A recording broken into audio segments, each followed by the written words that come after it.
Markets are pushing higher midweek, but despite the upbeat tone today, April's monthly charts reveal a much choppier backdrop. Lots of volatility that warrants a closer look. We also have big tests ahead for the dollar with key data through Friday, and all eyes are on the Japanese central bank and its outlook tomorrow. And last but not least, gold off the highs, but holding firm above 3,300. I'm Johanna Bota, and with us today is Forex.com's market analyst, Razan Hilal.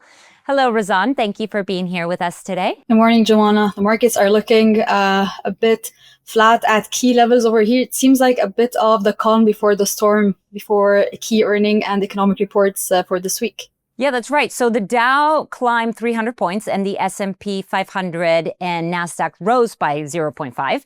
But your monthly charts that we're going to put up right now on screen show a lot of volatility in April. So walk me through that. So looking at the monthly timeframes with respect to the Dow, the NASDAQ, and the S&P, we can see a sharp bounce off the peaks that we saw in 2021. And looking at those candles, we have a very extended shadow. It seems like we have a bit of a bias for the markets to buy that dip and to charge for the upside. And currently the markets are standing at critical resistance levels. So we can see the NASDAQ challenging the 19,500 zone, the S&P, the 5,570 zone, and the Dow approximately the 40,900 zone. So we can see the S&P a bit in the lead for today with respect to that bounce, yet we still need a bit of confirmation with respect to the upcoming earning reports of mega cap earnings between today, Wednesday, and Thursday to be able to confirm that uptrend. So the markets are looking a bit impatient, but it seems like high volatility might be on the horizon as that consolidation is extending across the charts, not just the indices. We can see it across currencies and commodities as well. Which brings me to the dollar, because we also have a lot of data coming out today through Friday. We have the core PCE price index later today, which is obviously a favorite for inflation reading by the Fed. We also have the ISM manufacturing PMI tomorrow. And on Friday, we have the non-farm payrolls. So the dollar will surely be tested in the next 48 hours. Can you walk me through this chart?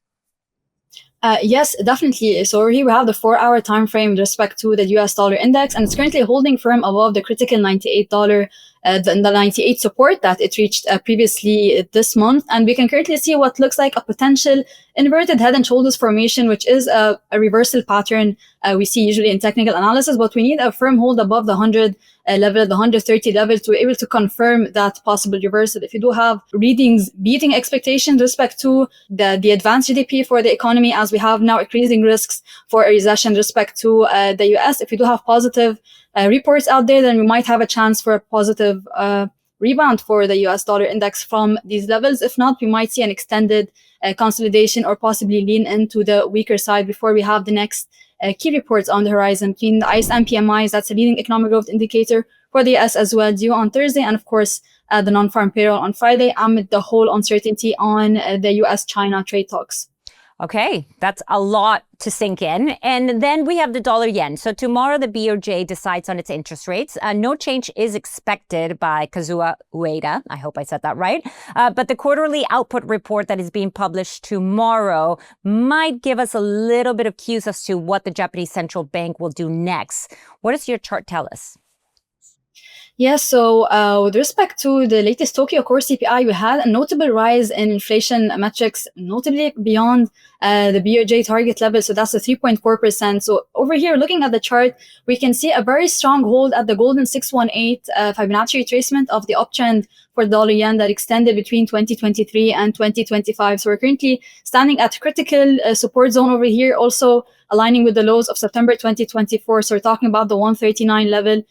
We might be in line for a possible short-term bullish rebound for the markets to be able to recharge that oversold momentum on the horizon. So that might be on the table. And if you do have any surprise expectations or any surprise move from the BOJ to lean in towards a rate hike, given the concerning levels of inflation metrics we've seen in the reports, then that might turn things around and have further bearish expectations or inclinations with respect to that chart. So a clean hold below 139 can extend those drops possibly back towards 138 and 134. If not, then we might have the dollar yen possibly correct back towards the 148 and the 151 levels respectively. So it's just a clean hold. Markets are just waiting for that confirmation to be able to take that sharp move.